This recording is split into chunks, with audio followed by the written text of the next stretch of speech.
And welcome to the Goldenrod Podcast. I'm Ben. As always, I'm joined by fellow Pokemon enthusiast Conor to bring you some of the latest and greatest Pokemon news and a few laughs along the way.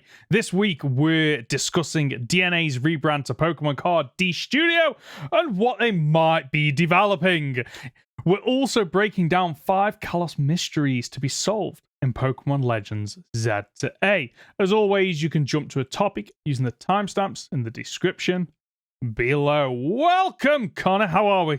Oh, I'm doing all right, mate. Thank you very much. How are you doing?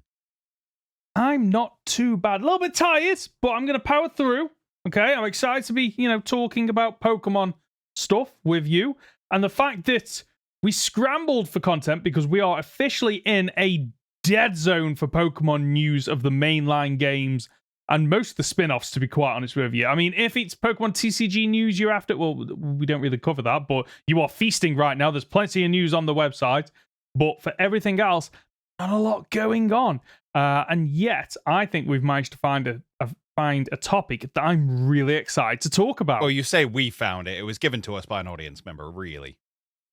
It was, but I was going to lead on to that in a bit. Nah, see, spoil it. Spoil everything.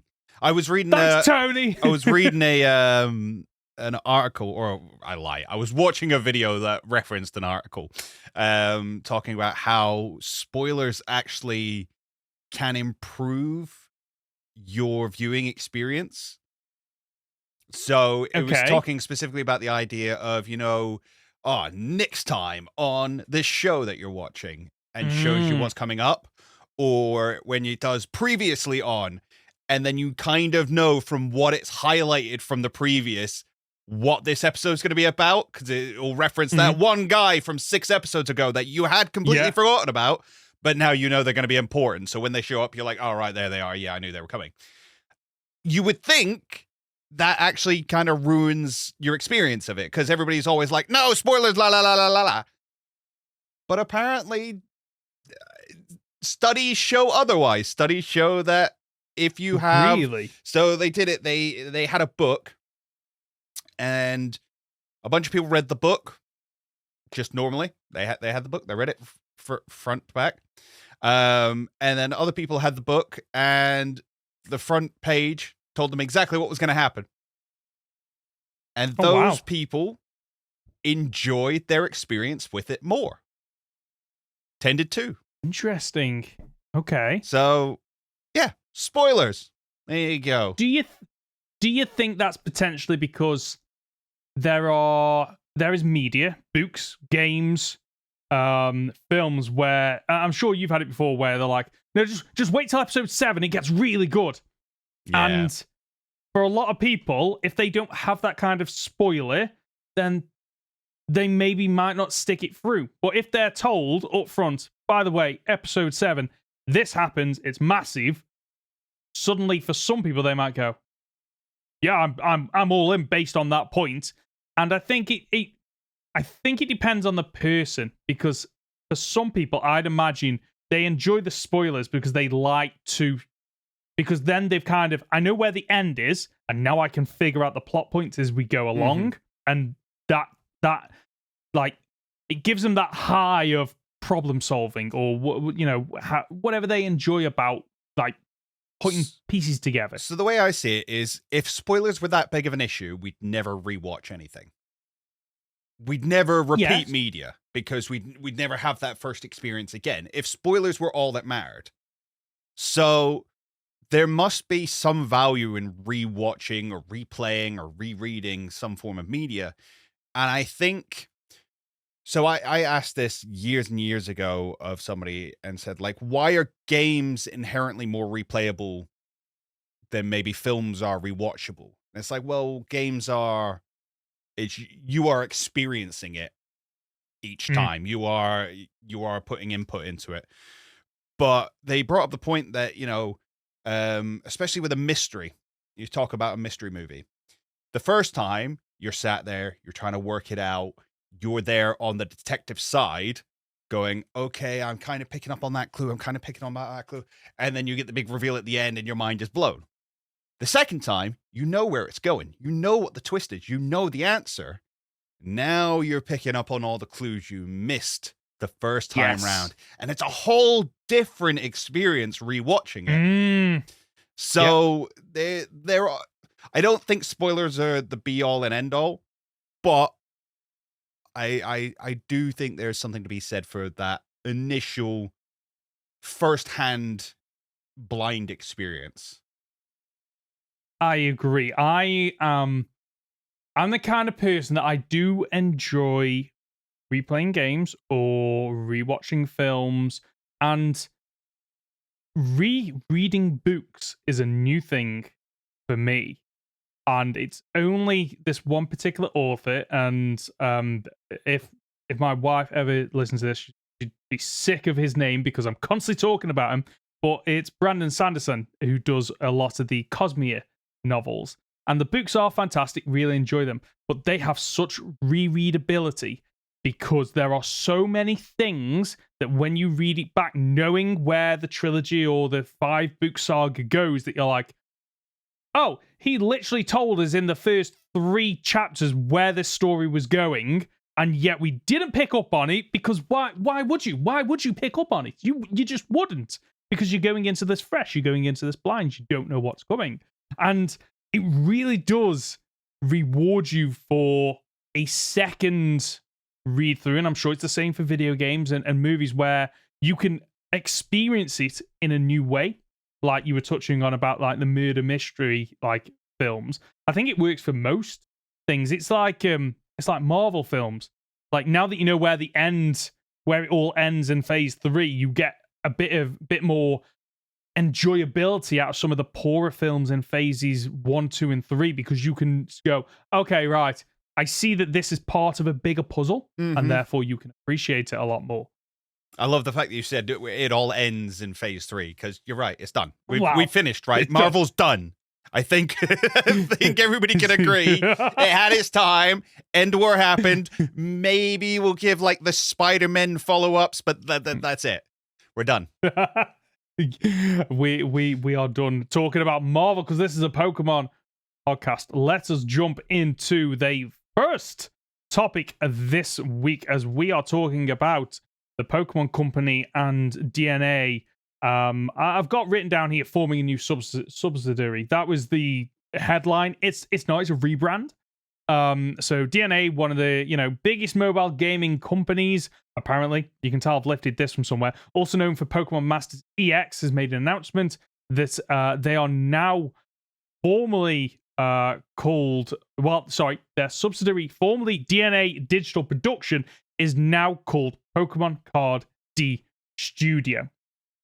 So the studio will focus on the development and support for the upcoming mobile title Pokemon trading card game Pocket, which was announced Pokemon Day this year, wasn't it, in February? Yes, it was. Yes, which is set to launch this year. Now, the other big thing about this is the investment ratio. So of this new subsidiary, DNA owns 66% of the new subsidiary, and the Pokemon Company makes up the remaining 33.4%. Because, of course, the Pokemon Company, whenever it comes to anything Pokemon, it's not 100% owned. There is some variation of a fraction to decide who owns this. Well, I mean, they have to own some level of it for them to be allowed to call themselves Pokemon.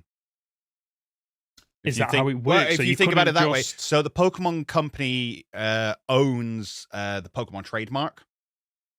So for any company to register themselves as Pokemon, in this case, Pokemon Card D Studio, you would assume the Pokemon Company has to sign off on it, and if they're going to sign off on it, they're going to want to cut. So does this to you then feel like it is a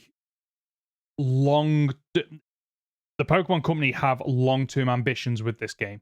Oh, yes, very much so. I could see this. So they relaunched Live. I say relaunched because they just took away online and gave us Live. I don't think it really hit what they were hoping for.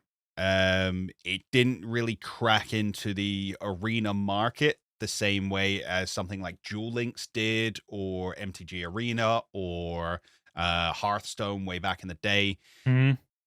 I think this is their next attempt at going, no, let's go hard. Let's do something a bit different, a bit simpler, a bit more flashy, and we're going to make that mobile game money. Yeah, that's what it feels like.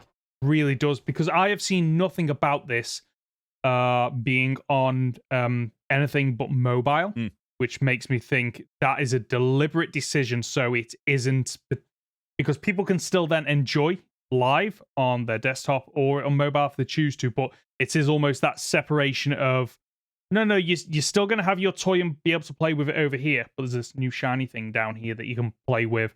And because of that, I've got a feeling that is why they're okay with this game, in all likelihood, having microtransactions. You know, we think about when they've said previously that you get to open 2 free packs a day. There's a reason they included that, because chances are it is, if you want more, then you've got to, you know, cough up some kind of in-game currency or some kind of cooldown. So it feels like this is just a way that they can kind of go, have the cake and eat it of, we want something to compete with the well-known trading card games that are out there that allows us to also monetize it heavily, because, you know, for as much as people might want to have valid criticisms of TCG Live, the one thing that we have to give them lots of credit for is there are no microtransactions in it. It is a case of, you know, if you buy a pack in real life, you then get a free, or it's included in the cost, you know, edition that allows you to redeem those cards. Okay, so I just had a quick look, because I was saying, like, this is their Duel Links. Is probably the closest thing I would relate this to, because Duel Links isn't Master Rules Yu-Gi-Oh! For those of you who don't know, in Yu-Gi-Oh! You have what are called the Master Rules. That's the actual game and how it works, and it changes up every couple of years, and the meta changes and all that kind of stuff. Doesn't matter. Duel Links played differently. It had a bunch of powers involved. Okay. I think it was a smaller board. It was quicker games. That's kind of what this is aiming to be. And just so you know the kind of money they were talking about, in the first half of 2021, Duel Links grossed $110 million. No! In the wow! In the first half of 2021. Which made it the top grossing card battler mobile game during the period. 2018. Ooh, hang on. The game's known revenue during 2016, 2018 to 2019, and the first half of 2021 adds up to $284 million. So, I mean, realistically, Yu-Gi-Oh's big. Yu-Gi-Oh is huge as a TCG. It is one of the biggest TCGs out there. It ain't Pokemon big. No. But Yu-Gi-Oh is also almost that niche in the anime market, or whatever you want to classify that of. You know, Pokemon is something that everyone knows about, their parents know about, their children know about, you know, they know somebody. Yu-Gi-Oh is a bit more niche. I do know people that, you know, you'd mention Yu-Gi-Oh and they go, what's that? Pokemon. Those same people are like, oh yeah, I know Pokemon. Might not be interested in, but they know it.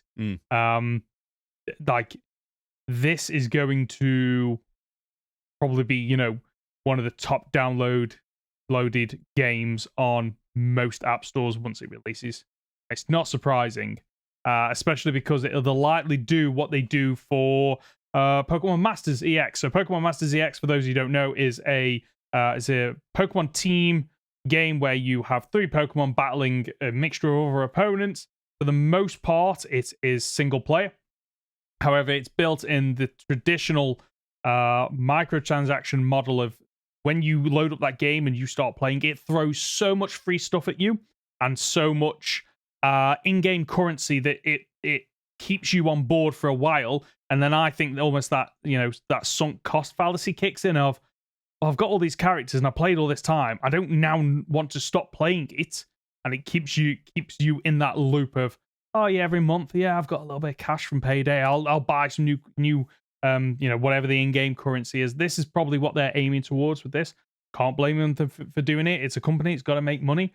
But it'll be interesting to see how heavy in microtransactions this game is. Yeah, sorry, I'm just looking up stats and things now. So we've got Pokemon Masters EX, which is obviously DNA's other game for. Okay, let's go for the same time period. So the first half of 2021 made 22.75 million. And what was Yu-Gi-Oh! 110 comparison? 110 versus 22.75. Oh wow! So that's wait. The Yu-Gi-Oh! Made 5 times more. Yes, in the same half-year period. Okay.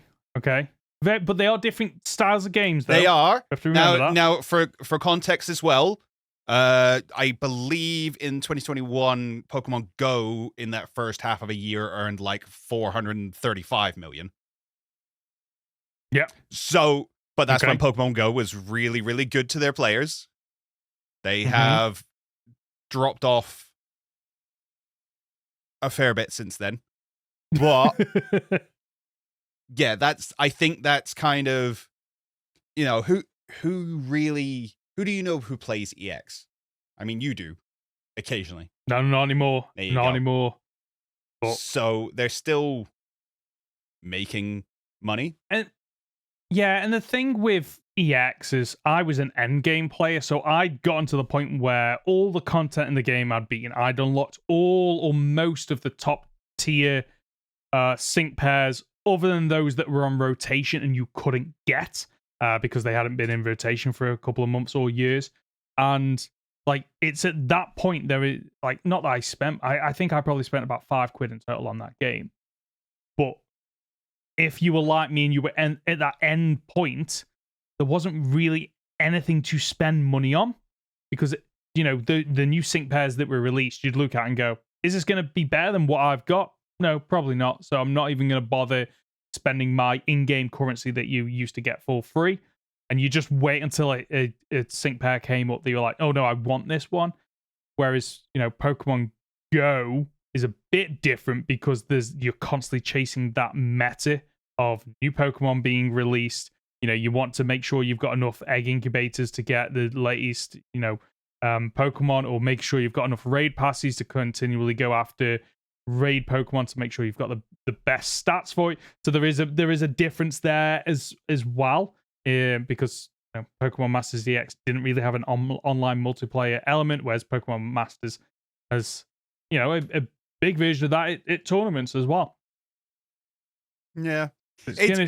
Sorry, I'm just really, really interested now as to, because you got to think. So, what, they made maybe 900 million on Scarlet and Violet. If it's sold 24 million units, call that 40 quid a unit, give or take. Like, I know that's retail though, so they definitely didn't sell it at that. So even so, you're talking 400, 500 million low bar on Scarlet and Violet. That's their mainline game. They make more than that on Pokemon Go. Ridiculous, isn't it? Yeah. It's actually ridiculous. And they make 1/10 of that every year on Masters EX. Yeah. Which is such a niche. That's like hardcore Pokemon fan game. Whereas this is TCG. This is, hey, do you remember the Pokemon trading card game? Here's an easy way to get back into it. Everybody remembers the Pokemon trading card game, and now it's shiny. And now it's on your phone, and it's shiny, and it's got really nice graphics, and it's got movable pictures and all this kind of stuff. I reckon this is going to do phenomenally well. I really do. I do. I really do think it'll hit the charts really quickly, really high up, because it will capture people with that initial look at all this free stuff. People are like, oh, this is amazing. It will earn them a shed load of money, and it'll stick around for a while. Mm-hmm. And as someone that plays, or actually I'm not playing it at the moment, the TCG Live, I enjoy it, but I must admit sometimes the games feel A, too slow, and B, it feels like within the first turn or two you have either won or lost, because it's just look at the draw and what cards you get and who you match with. So I am actually hoping that this, maybe fixes that slightly of the games, even though they're quicker, they're not decided as quickly, if that makes sense. Yeah, they're a little bit more accessible. They're a little bit either slower paced or have more of a swing. Because that's your two ways of going about it. Either we slow the game right down, which really nobody wants, because we live in an instant gratification society, whether we like it or not. TikTok has ruined us and everything before that. Let's not blame TikTok. Sorry. Well, we grew up with Vine. Vine. 8-second videos. Let's go. But yeah, I can't see them slowing the game down, but having it more swingy, having like powers or special cards that you can throw down that completely change the game, I can see them adding that in. I'm looking forward to it. Me too. I am. I'm just hoping the microtransaction doesn't ruin it. But saying that, DNA, even though DNA has DNA that makes Pokemon Master ZX does throw a lot of adverts at you, but a lot of the time you can just minimize them, quit them out, and you can play Pokemon Master ZX and enjoy it without having to spend a lot of cash. In fact, you can do it spending a minimal amount of cash. So I'm actually feeling like, maybe this is in safe hands, but we will see, because, trading card games, typically, they feel a little bit more, you've got to keep up with the meta. It is the original loot box economy. Yeah. It's definitely going to be interesting. Conor, shall we move on to the next topic? Let's do it. Let us do it. So, if you've got a comment or question, you can get in touch with us and we might discuss it, although in all likelihood we will discuss it. That is something that Tony has done a lot, but his last question really caught us. We absolutely love it. So Tony has asked, what are some scrapped plotlines or details from the games that you wish had stayed and had been expanded upon? Now, we managed to find a list of quite a few abandoned plot lines in Pokemon games, but there was 5 from Kalos. So we thought, with Pokemon Legends ZA, say on the horizon within the next year, hopefully, it would be quite good to capture some of the abandoned plot lines to see and have a discussion as to whether or not they are going to be returning in Pokemon Legends ZA, and I guess whether or not we want them to be expanded upon. The first one that we're starting with is the Kalos power plants. So for those of you that don't know, the Kalos power plant is something that can be seen in Kalos when you are exploring. So it's just north of Lumiar City. So when you are there, there are multiple areas in that area you can go to, and the camera pans. And the camera pans and you see a power plant in the distance. So they have coded this power plant into the game as a visual. You then have a mystery door that you cannot access. Like, there is no key item in the game. There is no person to battle. There is nothing you can do in order to access the power plant. And fans have been rightly speculating for a very, very long time as to what exactly this power plant was supposed to be. Was it supposed to be something that was touched on in the abandoned sequel Pokemon Z, like a few other things? And will we get to see it again in Pokemon Legends ZA? Conor, so I've rambled for a lot. What do you think? Just to clarify, because there's somebody sitting at home going, you can go in the power plant. Yes, you can go in the power plant in one section. I think Team Flare take it over at one point. Yes, you can. But there are multiple doors to the power plant. Mm-hmm. You can only enter through one of them, even after you have the key. Even after you gain access to the power plant, only one of the doors actually opens. Where do the other doors go? Do they go to other sections of the power plant? Why? What will be in there? At the time, I remember speculating that, event Pokemon, but we haven't seen an actual event Pokemon have an event from a long time until really Brilliant Diamond Shining Pearl kind of did it, didn't they? Because they had the Shaman event and things.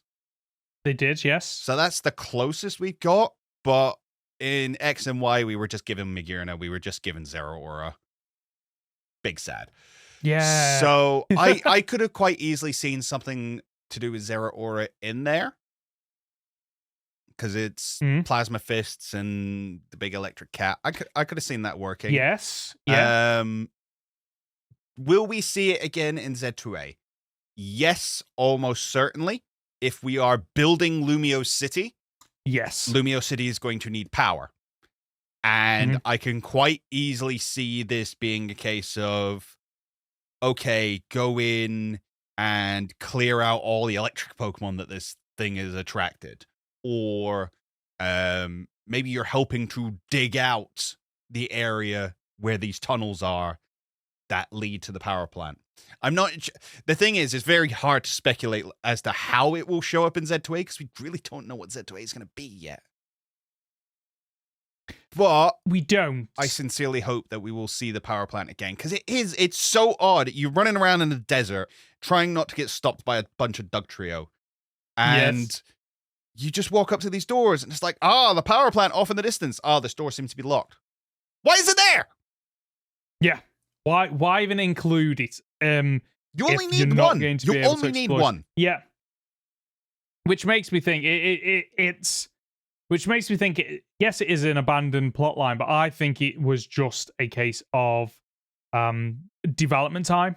Lightly ran out of development time and had to move on. And it was one of the things that was scrapped, unfortunately. Now, I think, yes, we will get this as well. Mainly because if we are going through the renovation of Lumio City, it's going to need some kind of power, the form of electricity. From what we saw of the announcement trailer, it had that very blue outline kind of futuristic vibe going for it. And I know that could be just blueprint, but I think that if anywhere in Lumio City is going to be the first place to have electricity, it's going to be Lumio City. The size of it is the capital city of the Kalos region, so it is going to be the most modern. I also think that could this potentially tie into the story? I mean, we've got Zygarde, who is obviously going to play a part in Pokemon Legends Z2A. Now, Zygarde, this is Zygarde, yes. Isn't it? Ground and Dragon Pokemon, yes. There's too many Z Pokemon. I got dead confused there. But Zygarde is to do with the environment, right? Yes, it is the protector of the earth, effectively. So that to me implies that we might... Sorry, what I'm trying to hint at here is the fact that we've got modernization of the world and electricity, but where does electricity come from? Does it come from burning fossil fuels? If so, would Zygarde not want to be involved in that potential conflict?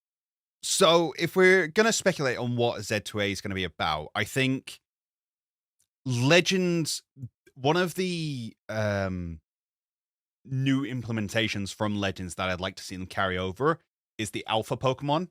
And the sort of raid bosses. Raid boss is the wrong word. What were they? They were the totem Pokemon. Not totem Pokemon. What were they called in Legends? Can't remember. They were they had a name. What were they? They were the descendants of the Pokemon used by the hero. Something like that, yeah. Legends, Arceus, Cleavor, and Arcanine, and what the Pokemon? What were they called? I can't remember. Wasn't Totem was Gen 7? No, it had to be Lord of the Tundra. No, they weren't deities. They were the Pokemon Lords. They were the Pokemon Nobles, the noble Pokemon. Right. Okay. I don't feel so bad about forgetting that. Right. No, agreed. Okay. I like that. I like the boss fight element, and I'd like to see them bring that forward. And what I think I've mentioned on a previous podcast I'd like to see them do is Zygarde basically go, no, you cannot expand your city into my environment. How dare you? I'm going to build up and beef up a bunch of Pokemon to take down your attempts. So it'd be really cool to have maybe the power plant be a focus for one of these Pokemon. Oh, okay, yes. So maybe you send either a strong electric type to feed off the energy that the power plant is trying to absorb, or you go the other way about it and you just send a ground type Pokemon because the area is surrounded by big desert. You send a big, powerful ground type Pokemon to ransack it, basically. You have a totem dog trio, but Kalosian version shouldn't be dog trio. We've had too many dog trios. But a Kalosian version of something that digs underground and completely wipes out the power plant unless you stop it. I what? Give me. If we're going to expand, if we're going to build on Pokemon Legends, how do we improve Pokemon Legends? How do we give a new challenge? And we need ground types for that area. Let's have our first, do you know the battles where we have to throw the bombs and roll around? Mm-hmm. Let's have it where we're actually fighting two Pokemon, and it's Kalos versions of Nidoking and Nidoqueen. Yo, I love that. Yeah? I love that. See, I thought you were about to say, if you were going to expand on it, have them like diving in and out of the ground. You know, get a little bit like Shadow of the Colossus on this. Yeah. But yeah, no, I love the idea of fighting two Pokemon. They probably won't do Pokemon diving in and out of the ground and having to chase them around, unfortunately. What I like about that, though, is the fact that I can just imagine the cutscene of you rock up and Nidoking or Nidoqueen drops down. Like, okay, right, I got this. And then, boom, then the next one drops down or appears behind you from under the ground. So you're like, okay, right, this is a 2-on-1. Okay, that's fine. Let's go for this. And you know, because it can't be hardcore like a Souls games, you could have it where, you know, if you inflict enough damage on one of them, it'll retreat for a period of time. So you're kind of trying to get into this flow of, you know, weakening one so it's off, so then you can concentrate on the other one, and then the flow of the battle is basically just trying to prevent both of them from getting back in and double teaming you. So I quite like the idea of that as well. I like the idea of that a lot. So yes, we'd love to see the power plant expanded on, maybe. And it'd be kind of funny if they did it where it's a case of we need to make sure that at least one of the tunnels is left standing. So there's a bunch of different tunnels initially. And in the timeline where we played X and Y, all of the rest of them got destroyed during that fight. And you only had that one left. That's why you could only enter one of them. But all the rest of them were already built, so we never got rid of them. I like that because it adds to the continuity as well. Yeah. Okay. So in all likelihood, I think what would be quite good is if we go through these 5 and then we say, what are the likelihood that we are getting this as, you know, in this case, a location? 50-50. I think the power plant is already a location within X and Y that has some story significance. And I think a power plant for building a city is extreme story significance, especially if your story is about your impact on the environment that building a city comes with. I feel like we should see it, but without further understanding of what the game actually is, it's very difficult to say, so I'm going to give it 50-50. Okay, I'm going to go high. I'm going to give it an 80% chance to appear. Wow. In some version, even if it is a very early version of the Kalos power plant. So it isn't what we see, it's the almost, oh yeah, we've started building it, and then something occurs to kind of spur your character to go and explore and potentially help with the development of it, because that would then tie in with the development of Lumio City. Although the difficulty is that it's very, we've been told it's only Lumio City. Well, we have, but this is close enough to the outskirts. I think they can stretch that. It's just north of Lumio City, isn't it? Okay. All right. Are you looking at the map? I am.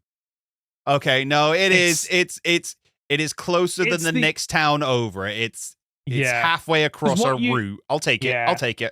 Yeah. What you could argue, no, it's on on the outskirts of Lumiose City, and that's how they can kind of, get around it. But I think, I know they've said it'll only take place in Lumiose City. I still think we'll be visiting other parts of Kalos, even if it is just for story progression, if not exploration. And I'll explain why in a bit. Yep. So let's move on to the next one, the Lumiose train station message. So in Pokemon X and Y, there's a message hidden behind a sign in Lumiose City. It reads, "I'm going to go for help. Wait in the usual place." And if you talk to the young NPC standing near the sign, he says it should be someplace right around here. Right? So this is something that I didn't know about until we started looking this up. Did you know about this? I'd never come across this one, to be fair. No? What do you think this is? Do you think this is an abandoned plot line or just a little Easter egg? Oh, I think it's just something they initially threw in there for fun. One of those very much a case of, and we'll come on to this a lot more with one of the future topics, just throw a mystery in there just to show that the world's mysterious and there's more going on than just you, which is fine. I love a little bit of world building like that. But I think something like this is kind of creepy to just leave in there. We'd love to see this expanded on. We'd love to see an answer as to what's gone on, who's gone missing, where did they go, what did they need to find, what do they need help with? Is the little boy involved? Is he looking for the same thing? Questions. Many, many questions. Definitely. I think this is the developers just being a little bit naughty and putting in something to waste players' time, but in a humorous way. Because there are two key things there that make me think this. The first is I'm going for help, wait in the usual place. That implies that there is something hidden or someone hidden in that area. And the second thing is talking to the NPC who says it should be someplace right around here, right? That to me implies almost a throwback to, remember Gen 1 where you're on the SSN and you're checking all the bins just in case, there's an item in one of them. That's what this feels like, almost there's something in this. I'm going to click on every tree, every notice board, every pillar. I'm going to click on every single square. And ultimately, what's the reward? Well, there isn't one, because sometimes in life, folks, you do things and you get nothing for it. This feels like the developers just being a little bit cheeky. The thing is, there's a weird amount of train stuff going on in Kalos. Like you get to go to that town where nothing happens. It's just that train that connects the two. Yeah, you get a train you get a train to nowhere. Cool. Thanks. Yeah. But if we're talking about Z2A, if we're talking about a Legends game, we're talking about trains. What do Legends games and trains have in common? Go on. What am I missing? What's one of the characters who randomly showed up from the future with no reason for being there? Okay. Yeah. Okay. That's it. That's as far as that connection goes. Okay, right. Okay. I didn't have more than that. Okay. Right. But maybe because I haven't played Legends Z2A yet, maybe we'll see the other brother. What have you got? You got Ingo in Legends Arceus. What's his brother called? Emmett? I think Emmett, yes. So maybe Emmett was like, "Hey, stay here. I'll go look for help. Wait in the usual place." And the usual place got him sucked up and sent. And he's like, "Oh no, what happened? I better go do something about this." And jumps on a different train and ends up in a different past. That's how theories work. Just say a couple of things that are slightly related to each other and pretend it's an idea. And ignore all evidence that contradicts it completely. But I think with this one, actually, I don't know why I think with this one. Do I think? No, I did have a point. Again, this is again in Lumiose City. It's in the train station. So there is a very real possibility that this could be built on in some way. I don't think it'll be story related. I think that in all likelihood, is part of the, we're developing Luminar City. Oh, we need a train station. You'll go in there. And I think they'll just reference this. I think there'll be an NPC who says, oh, yeah, I like to hide things around here. Or, yeah, I had a friend around here, but I can't seem to find it. I think there'll be a little nod to it. Okay. It's almost a full circle of they reference one another. Side tangent. I'm bringing it back to my thing. So, okay, we don't see Emmett, but we see someone who looks like Ingo and Emmett. Is it their ancestor, or is it Ingo's descendant? Time travel is weird, and I want answers. You're never gonna get answers, unfortunately. Is Ingo his own great grandfather? Actually, not that many greats, because it's not that long ago. But could it happen? Could, yeah, it could. Will it happen? Get to go back to the first one we said, do we think this will happen? I don't think so. I don't think they're going to reference this at all. I think this was such a... I honestly could see this being a developer putting a thing in there and it being a throwaway at the time, and nobody has thought more about it since. Agreed. Yeah, I think that some of the there are other video games that have done this where the developers will hide a message somewhere in the game because they just know the likelihood of somebody finding it, or if they do find it, it's just a little bit of a like when you were a kid and you used to like write Ben was here on something.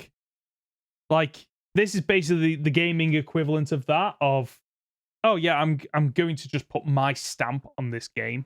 Like my little thing that I added to this. And that's what this feels like. Yeah, it's a weird Easter egg. Yes. That's exactly what it is. So, let's move on to the next one, which I think out of the 5 of these is probably the biggest one, is Eternal Flower Floette.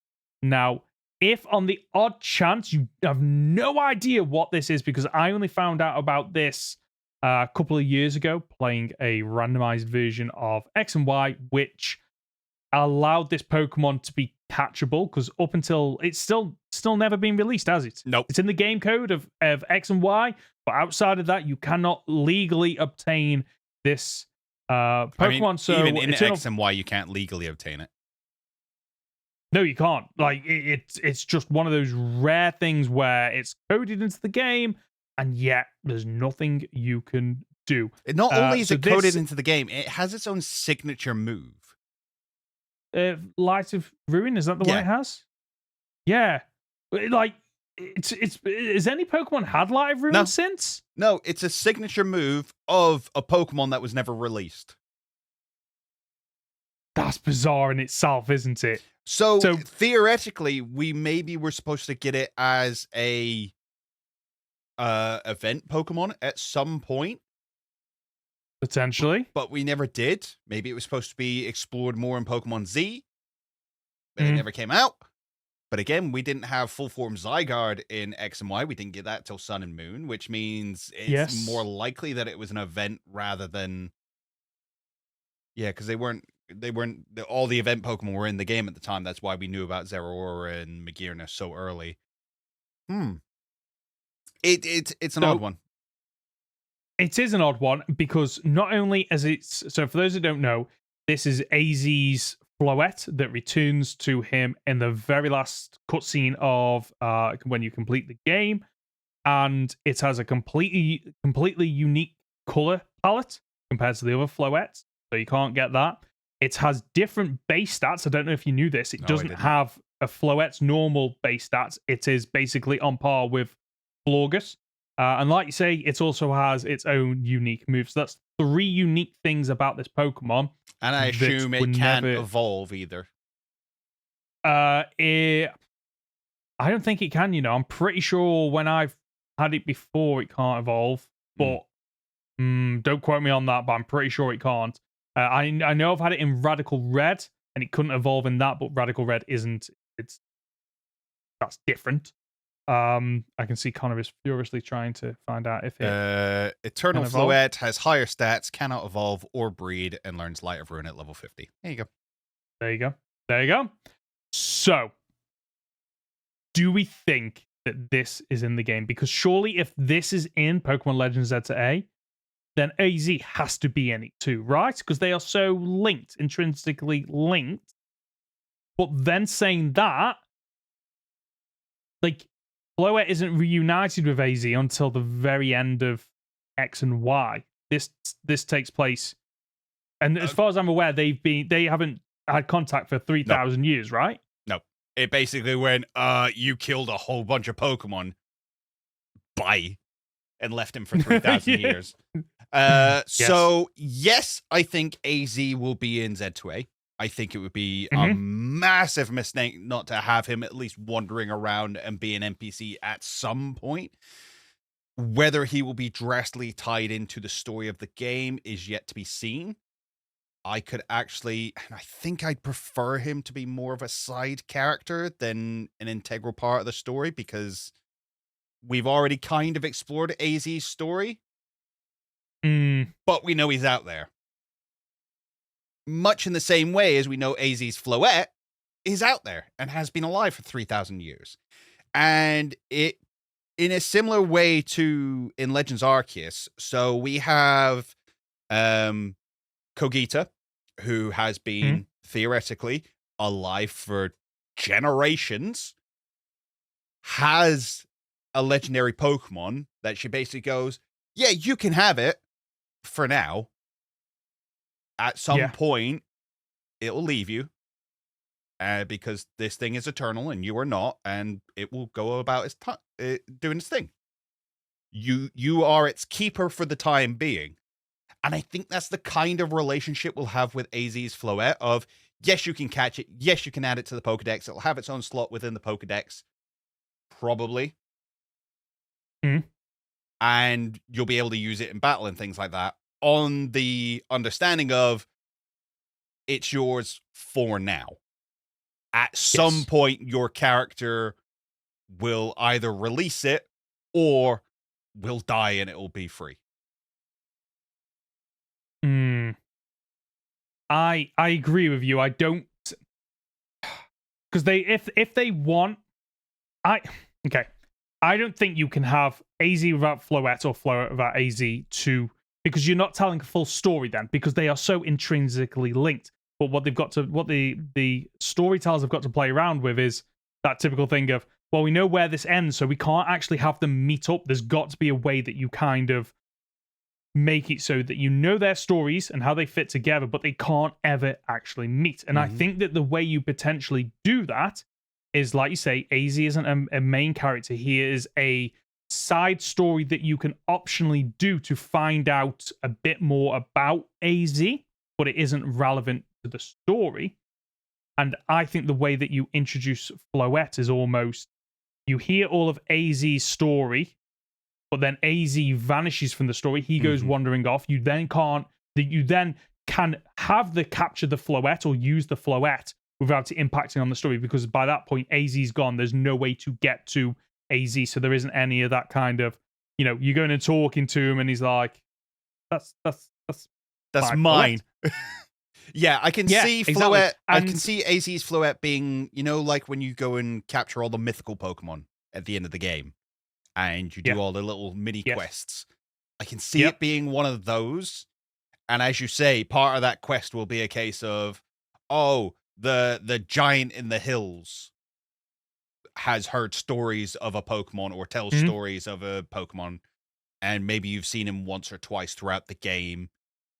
Okay, you know who that is. You go speak to him. He talks about a Floette and gets sad and leaves. And then you find Floette. Or it reveals itself to you, who is pure-hearted, like its master used to be. Yeah. You know what I think you could potentially do in terms of tying this into the story of, so we've got, we have got Kalos, and in Kalos we have Xerneas and we have Yveltal. One is about life, one is about death. If you want to talk about Yveltal being this kind of, okay, it's there to end all life, well, what other Pokemon in existence has seen so much death in Pokemon outside of Floette? Would Floette not want to rise up and battle this Pokemon? And it has the type advantage. It has that Light of Ruin attack. Is that how you tie that into this story of, okay, yeah, we are, building this region. We have unearthed something, this cocoon, this Yveltal that is known to come around every, couple of 100 years. And okay, we need to stop it. And Floette is the one that supports you with doing that as a battle in the game. And then following that, maybe it vanishes and it goes off on its own journey. And maybe you don't actually catch it as part of the story. Maybe it is just a gift Pokemon that you are given so that they can keep the continuity. Yeah. Because then technically you've never caught it. Because that Floette is off somewhere. And the Floette you get from the gift is just from a different multiverse or however they want to do it. Or don't even explain it as they have done many times with gift Pokemon. Yeah, I don't know. I want to catch the real AZ's Floette, I think that's rather than Agreed. It being a multiversal. I mean, it's all multiversal realistically. Like we can have AZ and Floette meet 150 years, 200 years early and go multiverse, bro. This is not X and Y storyline. True. Yeah. But you could do. I also think that the BDSP storyline is the same world as Legends Arceus. They are linked, and it's very specifically the BDSP one because there's the Manaphy connection. There's a story within the Canalave library relating to Manaphy that you have to read in order to go and find it within Legends Arceus. So we know those two are linked. So we're obviously not expecting an X and Y remake anytime soon. So either the X and Y we have is the Legends Arceus, is the Legends Z2A timeline, or we will get an X and Y remake at some point that will be the Legends Z2A timeline, or it'll be all on its own. And remember, guys, we care more about this than the Pokemon Company do. They have told us over and over again, there is no continuous timeline. We don't care. Stop it. Yes. I like to think there are some people at that company who care. Who care. Yeah, I agree. These things matter. Agreed. So let's talk about the chances of seeing Floette. So let's separate from the AZ, I think, and just think about Floette for now. Do we think we are getting Floette in Legends Z? This version of Floette. This version of Floette. I'm glad you clarified that because I was going to say, yeah, we'll 100% see Floette. Yeah, of course. Yeah. I think it's a 100% chance. I think we will definitely see this version of Floette. I think it has been kicking around. They have had the assets for so long now. It would be a waste not to. Yeah, I completely agree. It feels like if there are two Pokemon that they want to give justice to, it's Zygarde and this thing. Like that surely that has to be who they're bringing in some way in the story. Tell you what, I'm all for it. I love the design of this red, white, and blue. Oh, it looks so good. I want it. I've never wanted anything more in my life. So let's move on to the next one, which is the Kalos Ghost Girl. And I know a little bit about this, but not a lot. So I'm just going to read out the snippet that I've got here, and then you can fill in if there's any blanks that I've missed. So in Lumiose City's fighting dojo, if you go to the second floor, you'll get a small cutscene of one of the Hex Maniac character models. So, black long hair with a black dress, who appears behind you saying, "No, you're not the one," before she literally floats away. That's it. That's it. Fighting dojo? What more do we know about this? Fighting dojo, this says, but I don't think that's right, is it? Isn't it? No, Fighting dojo? No. I thought it was the it's the professor's the Game Freak building, lab, isn't it? Is it? Well, regardless, it's not fight. There is no fighting dojo. Since when's there been a? Hold on, are we about to find out something? Oh, I don't think there's a fighting dojo. I don't think there is either. Fighting dojo. This is a creepy past. Excuse us while we internet. Yeah. The strategy guide claims there's a fighting dojo set up in one of the unmarked buildings. But everyone's saying, no, it's wrong. Even the strategy guide was wrong then? What? There are multiple people saying about a fighting dojo, apparently. What? Really weird. Don't remember it at all. And I don't know what building she's in. Fighting dojo. Creepy Ghost Girl in Lumio City. I was in Lumio City and went into the building in the north section with multiple floors. It's the same one, the Kanto Karate Dojo guy on the 3rd floor. Oh, so is that why they're saying it's a fine dojo? Okay, yeah. It looks like there's a fighting dojo person in there, and people have just started calling it the. Yeah, I don't think it's not a fighting dojo. It's like a business building. Yeah, because I'm pretty sure. I don't know if it's the same people with the Game Freak people in that. No, that might be Black and White. Anyway, doesn't matter. None of this matters. The point is there is a building within Lumio City. If you go to the 3rd floor, you walk out of the elevator. There is a ghost girl who comes through behind you, floats along, turns to you and goes, "No, you're not the one," and leaves. The same ghost girl, seemingly, also appears in Omega Ruby and Alpha Sapphire, saying the exact same thing. Floats along, says, "No, you're not the one," and leaves. So this ghost girl exists, or multiple ghost girls exist, unknown at this point, in the mega timeline, which we know Legend Z2A is within a mega timeline. Yes. Will we see either when she becomes a ghost, because the Legends games ain't afraid to go there? No, you're right. They're not. We had the Spiritomb quest where the girl was one of the spirits all along. Yeah. Didn't we have a quest where a kid goes off with a Drifloon? Yes, very possible. I think so. Yeah. So perhaps, and this is again rolling back to Legends Arceus and BDSP being in the same timeline. There is a theory that goes along the lines of your character in BDSP a couple of years after becoming champion is the person who goes back in time in Legends Arceus. That's why you were chosen, is because you are the champion and you are so powerful. That's why you look the same and things like that. Yeah. Could it possibly be a similar? I don't know if we're going to do time travel. It's as yet unknown. We might come on to how it could be time travel in another section. But could it be a case of the girl comes out, goes, "No, you're not the one," but you are actually the one?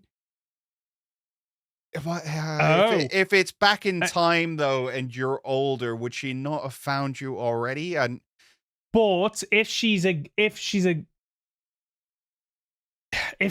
ghost, it might be that she's kind of on a loop. So yes, she's met the one, but that doesn't stop her from then trying to continually chase the one. That is her purpose. No, it's you. Oh, you were there when she dies. Yes. You are the one who couldn't save her, and then she comes out. It's like, it's you. No, wait, you're not the one, because you're not yet, because you haven't aged up and gone back yet. Okay. I don't know. More time travel shenanigans. More time travel shenanigans. The question is, will we see this girl die, or will she be already a ghost haunting a building as it's being built? I think the latter. I think it will be a little side quest of, there's something haunting the house, and we get a cutscene of the ghost appearing who just says the exact same thing of, "No, you're not the one." Again, this is in Lumio City. Yep. Few of these are in Lumio City, so there's a high chance that we are getting. Sorry, there's not a high chance. There is a chance that we are getting some kind of Easter egg, nod, or continuation of this one. Yeah, this one feels a little bit more notorious to me than the train station one, which I'd never ever heard of before. I knew about the Ghost Girl years ago. The Ghost Girl was one of those things that I heard of as soon as it happened, as soon as one person experienced it. I could see this coming back. I could see there at least being a nod to this. Yeah. Agreed. Yeah, I think it'll be a nod and potentially a side quest. And you know, I think that's all it needs to be. I think just that, like, you know, it just shows that some of the developers have love for the games that came before and like, oh, you know, that was cute. That was a nice little Easter egg. Let's continue that.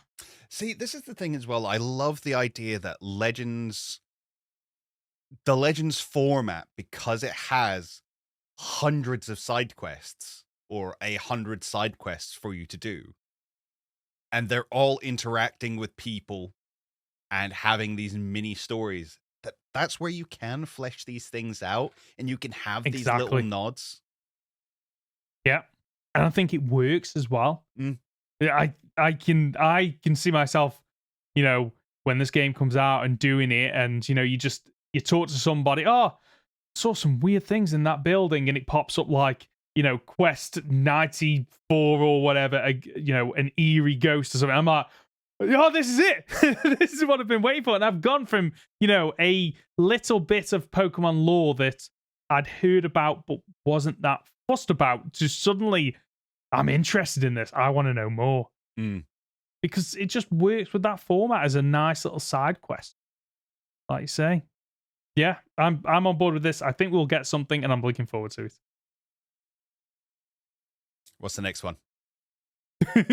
So the next one is something that isn't in Lumiose City. Okay? And it's the Anistar Sundial. So for those that don't know what this is, so I think it's Anistar City, there is a massive pink crystal embedded in the ocean that you can take a little bit of a bridge to get up to. I don't know what other lore is available about this. The Anistar City Sundial has a moon dial somewhere. We have somewhere. Yeah, we don't know. There is a moon dial somewhere. Wow. Okay. We think it was a hint towards sun and moon to come. Okay, yeah. We had a sundial and a moon dial. There was also strong implications. I remember Birdkeeper Toby had a video ages ago about the fact that, you know, if you look beyond the sundial in Anistar City, there's a bunch of islands out there. If you look on the map, doesn't make any sense that there be islands out there. Oh, okay, yeah. So, right. Are we peering through the sundial's space warpingness to what the moon dial is seeing on the other side? Okay. But unfortunately, we never saw a moon dial in Alola. Which was a big shame. But there's also the question is, does the sundial have something to do with Hoopa? A Pokemon known for space manipulation and pulling Pokemon from other dimensions and things like that. Questions. None of them have answers. None of them do. This feels like the biggest wild card out of the 5. It feels like the one where, because they have explained literally nothing about it, it leaves them with so much room to go, okay, what are we doing with this big thing? And you know, there's a few things here. One is that, yes, it is in Anistar City at the time of X and Y. That's not to say it's still there in Pokemon Legends Z to A. There is a possibility that maybe this gets moved. And then, therefore, you can still have it in Lumiose City. And the other thing is, like I mentioned earlier on, even though I think that the entirety of the game will set place in Lumiose City, like they have said, I still think there's opportunity for cutscenes to play out in other areas. I just think the gameplay elements will only be in Lumios City and the surrounding areas. The other thing that we have in Kalos, or was introduced in Kalos, is Mega Evolutions. When I look at this, I can't help but think of Dianci, who was, I think, the only Gen 6 Pokemon that got a Mega Evolution. Is there yes, a it link was. there? Yeah, is there a link there, potentially? The Sundial is also the place where you upgrade the Mega Ring. Oh, okay. Wait, you can upgrade the Mega Ring? Since what? What does that mean? Apparently, you can upgrade the Mega Ring in the post-game. What? Okay, I didn't know that. That's completely new to me. I'm going to look it up. Yeah. I want to know what this means. Is this like unlimited Mega Evolutions? No, wait. How would that work? After the player has defeated their rival in Goldenrod City once, Professor Sycamore will upgrade the player's Mega Ring at the Anistar Sundial by having the player touch the Sundial. Once upgraded, the player can then find hidden Mega Stones around Kalos from 8 p.m. to 9 p.m. Okay, so this Sundial has a link to Mega Evolution. Yep. Is this what causes Mega Evolution? Or one of the Hold on. The Mega Ring. What's the Mega Ring composed of? Has it got some kind of gem or stone in it? It's got the Mega Ring has a stone in it, and that stone coincides with the Mega Stone. And we know both theoretically rained down from space when a meteor probably got struck by the Great Weapon. Oh, okay. So this is think that's the running theory, because I know there was people trying to connect the meteor that rained down the Mega Rings and stuff like that, the Mega Stones, was the same meteor that was carrying Deoxys, because we know Deoxys was a DNA carried on a meteor that then got irradiated by a laser. Right. I don't think they're quite connected, but very cool idea. Yeah. Mega Deoxys, I'm ready to see it. Oh, yes. The first, oh no, it wouldn't be the first with multiple Megas, because we've got Mewtwo and Charizard. Mm-hmm. And Charizard will be getting a Mega Evolution. So, any other theories about how we could see this play into the story of Legends Z to A? Okay, so I'm just going to read this real quick. So, every day, when the game time reaches 8 p.m., the rings of the sundial start to spin one by one, as the sun shines through the hole in the crystal. Falling sparkles from the sky also make it look like it's snowing both around the sundial and in the town itself.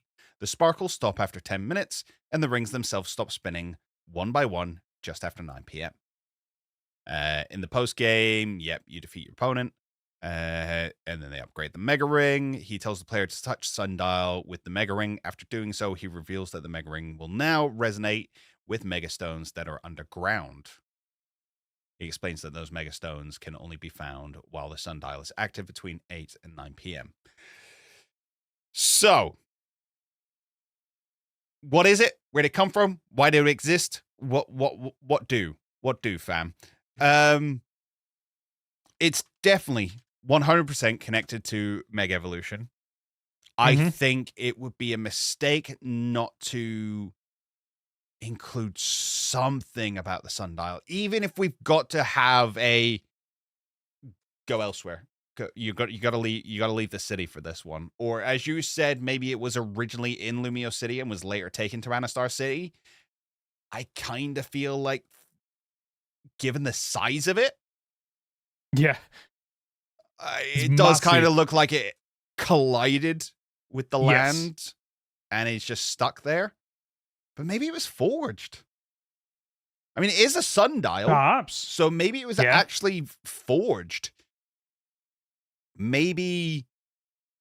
And again, you're supposed to see sparkles through the rings.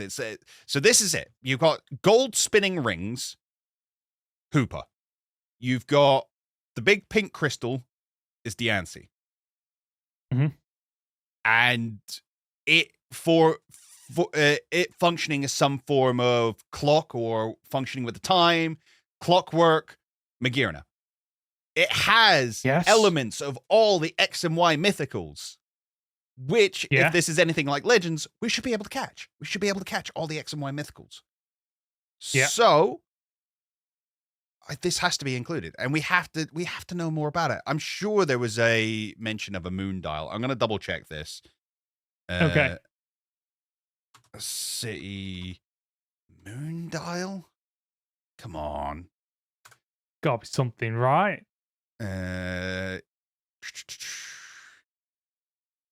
Yeah, there's a reference to a moon dial. Yes, I'm over 18. What? Why is that necessary? What? What are you? I am on Reddit. Okay. The lake is the ocean. Okay. Control F moon. The existence of sundial and moondial seems suspicious to me, but all right, it doesn't matter. I'm pretty sure there's someone who does actually reference the fact that you know there's a moondial. It has a counterpart. Yes. Mature content. It's Pokemon. There's no mature content here. Well, that's not necessarily true. Just because it's Pokemon doesn't mean there's no mature content. Anywho, moving on very swiftly. Yeah, it was a huge plot point that was never really explored any further. We know it has a connection to Mega Evolution. We know it has to have a connection to Dianci. I think it's got a connection to Hoopa and Magearna. Give me more. Give it to me. Ticks all the boxes. Is this the 1 out of the 5 that you want the most? Or is it the train one? Oh, it's this one. It's 100% this one. Yeah. Gotta be. As much as I want to, know more about Floette, I think that you don't need that. Like anything about the Floette is just additional content. Whereas, the other, and the power plant is a power plant, like whatever. This is the one that has the mystery behind it. This is the one that has so many unanswered questions, to answers that apparently have been set up, but we just don't know them yet. This is the 1 out of the 5 that I want the most. I want to know more. Yeah. It feels... The rest of them, we can chalk up to Easter eggs. This has too much going on and too many connections to Pokemon that did come out. Yeah. It's the fact that